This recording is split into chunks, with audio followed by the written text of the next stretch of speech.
Mayor Isko Moreno Domagoso, Vice Mayor Chi Atienza, sa ating mga kasamang mga konsehal na nandito, department heads, my fellow workers in government, on behalf of the DTCAM family, isang magandang araw po sa ating lahat at Happy Tourism and Creative Industries Month.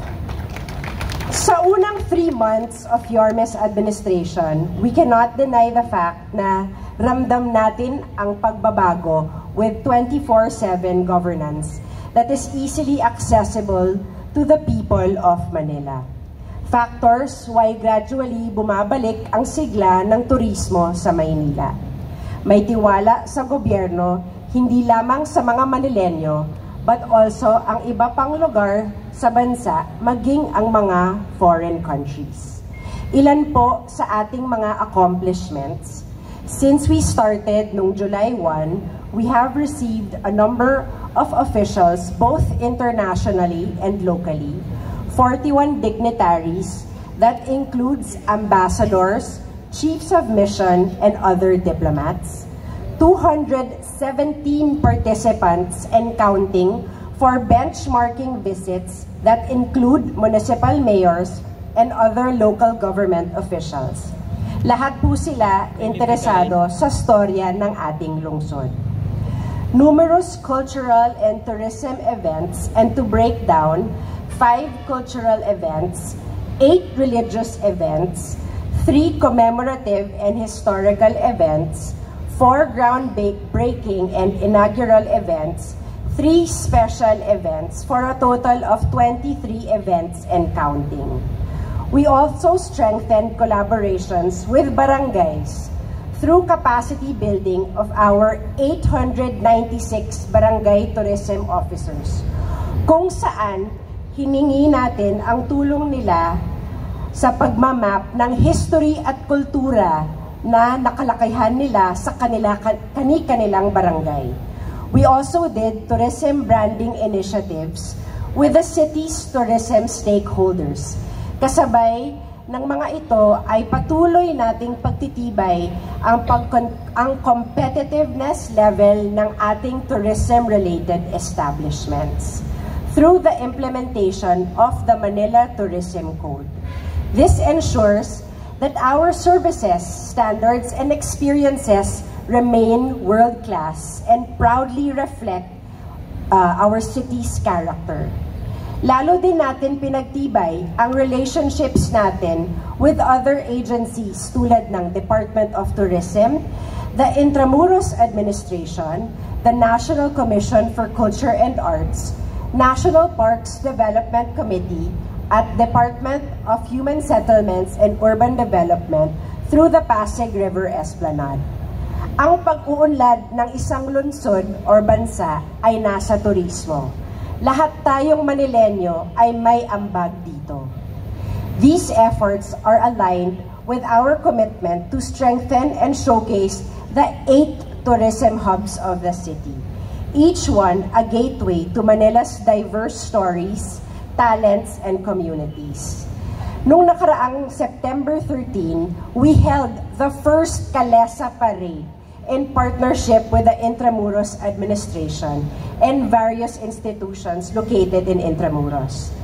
The municipality of Liliu, Laguna, also partnered with us for Liliu on-the-go products, where only 7 vendors, and they were able to sell 1,641 pairs of footwear in 3 days na umuulan pa po. And we look ahead. We are excited to explore new frontiers like the Halal Town in Quiapo, na hindi lang magiging culinary destination, but a cultural affirmation that honors our Muslim brothers and sisters. Kasama din po ang Dangwa, na flower capital ng Manila, a blooming symbol of beauty, livelihood, and local pride. And a special shout out to the hardworking women and men of DTCAM. And our always ready, umulan man o umaraw, Manila City Band. Kaway-kaway naman po kayo dyan. Sila po ang nasa likod ng bawat event. Sa bawat proyekto, bawat pagdiriwang, bawat kwento, isa lang ang layunin. Ang muling pagyakap sa Maynila bilang atin. Not just a city of history, but a city of memorable experiences, dreams, and identity. Manila, my Manila. A simple phrase, but says so much because everyone has a stake in Manila. Lahat naman po sa isang punto ng buhay nila ay nagkaroon ng memories sa Manila. So please share your story. Ano po ba ang kwentong Maynila ninyo? At bilang pagtatapos ng buwan ng turismo and creative industries, mayroon tayong mga kaunting pampagod vibes. May libreng pakain para po yan sa lahat ating mga masisipag na office mates dito sa City Hall of Manila. We have several sponsors who would like to share their support for free. Salamat sa inyong hirap at pagod para sa ating lungsod and for everyone doing their part to heed the call of our dear Mayor to make Manila great again. Mula sa puso ng Kukupan, kasama ng kanilang mga executives, Gino Rodriguez, Bryce Justin Godfried, Joy De Villa, Vida Rodriguez, Krishna Butalid, Marjorie Indencio, at Don Benitos. Sarap yun eh. Kasama si Attorney Carlo Benito Cruz na ang kanilang brand ambassador at proud batang Blumentritt, Mr. Alvin Torno, at ang Coffee Heritage Project and SGD Coffee, PLDT through AQA Advertising, Leona Esparas, Crystal Paras, Rodeline Eliquo, and Melvin. Lahat po yan ay pwede natin kunin pagkatapos ng ating flag raising. At sa puntong ito, buong galang ko po na ibinibigay sa inyo ang haligi ng ating lungsod. Ang taong patuloy na nagbibigay direksyon, inspirasyon at malasakit sa bawat Manilenyo. Ladies and gentlemen, let us welcome the Honorable Mayor of Manila, Mayor Francisco Isko Moreno Dumagoso.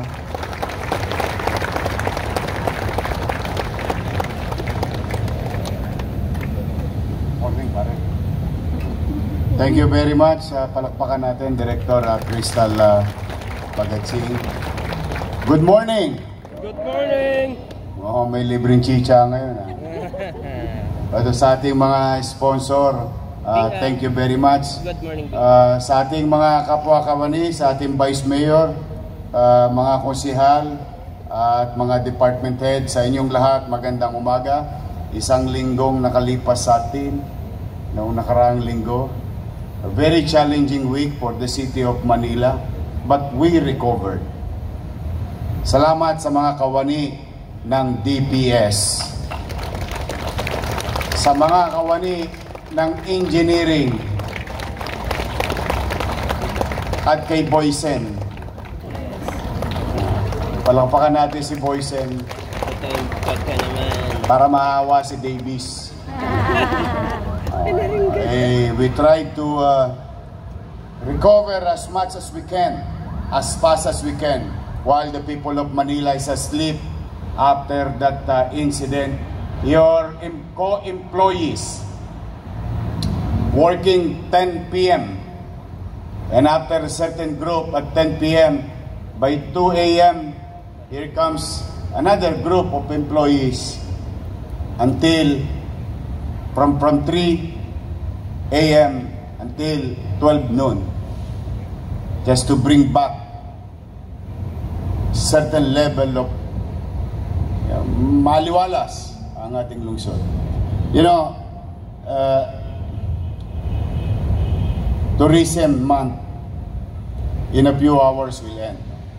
As like what Crystal Bagatsing said. But, you know, why we Manilans, we as Manilans, should continue to invite others, to welcome them to Manila because there is a lot of story to tell among Filipinos. not Manileños. One way or another, they have experience in the city of Manila. They have a story to tell, and their experiences and relationship to the capital of the country.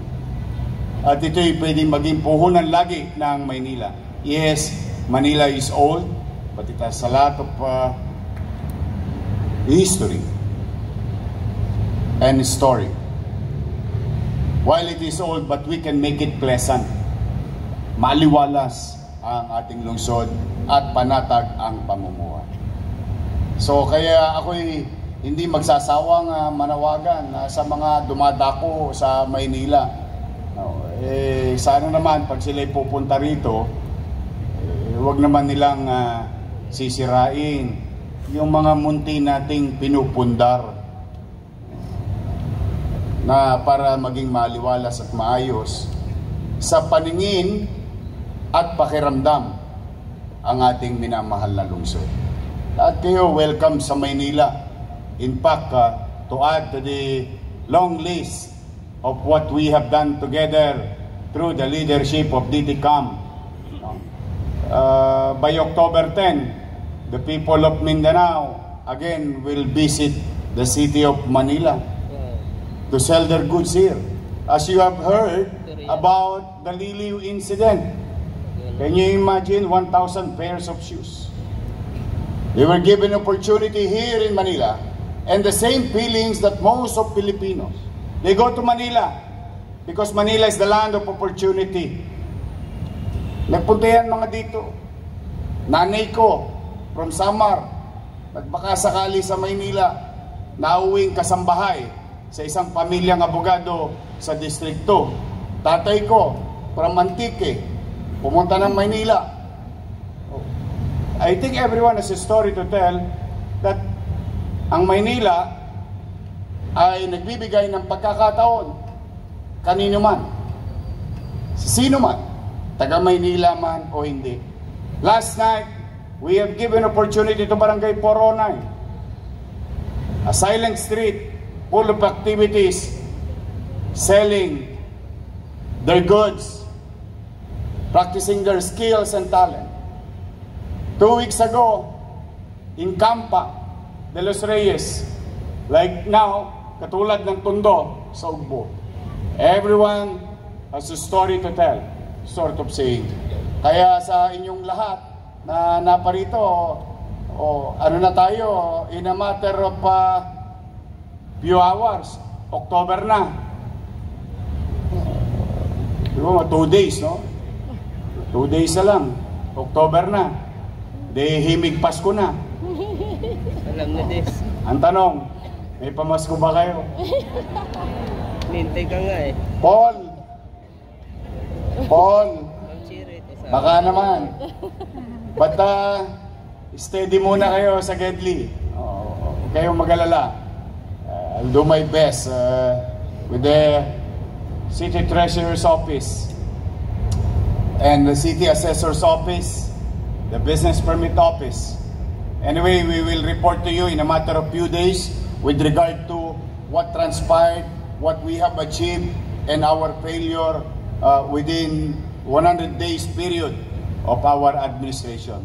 But for now, I'm happy and proud to each and every one of you. At the rate we're going, mukhang makakaalpas tayo. Kaya uulitin ko, tuwing Lunes, buong kababaang loob, ako'y nakikisuyo sa inyo na pagbutihan ninyo ang inyong mga kanya-kanyang obligasyon sa City Hall at sa mamamayan. Galingan ninyo. Kailangan ko kayo. Sapagkat hindi ko naman ito magagawang mag-isa lamang. Everyone has its purpose and function. Nakita ninyo ang sigla ng paghahanap buhay sa Maynila. Konting linis lang, konting kuskus lang, kumikinang na muli ang Maynila. Kaya sana magtuloy-tuloy na mag-alab ang bawat damdamin puso't isipan ninyo na tayo'y maglingkod ng tapat sa ating mga kababayan sa lungsod ng Maynila. Napakahirap. Marami sa inyo dyan, at the back of your mind, naiinis, nanggigigil sa nangyayari sa ating bansa. Ako na may masasabi ko sa inyo, hayaan nyo sila. Habang sila'y naghahabulan, tayo hinahabol natin ang pagkakataon para itaguyod ang lungsod ng Maynila. But fair warning to them, you will never be allowed to do such thing in Manila. And to share it to you from zero, from nothing. There's so many talks, maraming mga chuchuwariwap, maraming idea, maraming komento, but your city government created an effort, legally went after them, and it produces good result. As we speak, from zero, we have received 135 million pesos from contractor's tax ng mga project ng DPWH na yan at national government. Results matter. I always believe in that. There is point A, there is point B. I will never ask what will transpire between point A to point B. What matters most is point B. Results matter. And that kind of money that we kailangan natin ay isa naman naming sisinupin na matugunan ang pang-araw-araw nating tustusin sa ating pagpapatakbo bilang pamahalaan at the same time pag-deliver ng mga kakailanganin ng ating mamamayan. Kaya tuloy-tuloy lang tayo. Malapit na 13 month. Malapit na Christmas bonus. Madami kami kinukwenta ni Paul eh. No. Balita ko, meron pa daw yung medical Wow! 2 joints. 2 joints! Steady lang kayo sa Gedli. Chill lang kayo. I'll do my best with the help of our Vice Mayor, The best talaga. our councilors, and the department head. Pipilitin kong maging masinop, mainam. Wala tayong gagasusin ng walang kapararakan. Lahat ng gagasusin natin, although hand to mouth tayo, pero lahat ng gagasusin natin ay kapakinabangan ng taong bayan at kapakinabangan ng empleyado ng siyudad ng Maynila. Again, to our guests, thank you very much for coming to Manila. Welcome kayo lagi sa Maynila. Sana lahat, katulad ng DTCAM employees, magaling ang boses. Para kayong lahat mga awit. Boses commentator sa radyo. I'm really proud and happy. Congratulations sa inyong lahat. Again, palakpakan natin ang DTCAM. So muli, mga kapwa ko lingkod bayan, tulungan ninyo ako. Kailangan ko ng tulong nyo. Maglingkod tayo ng tapat, mainam, at epesyente sa ating mga mamamayan. Mag-iingat kayo ngayong linggo. Mukhang na-delay ang bagyo. Mukhang ngayon palang paparating. But be that as it may,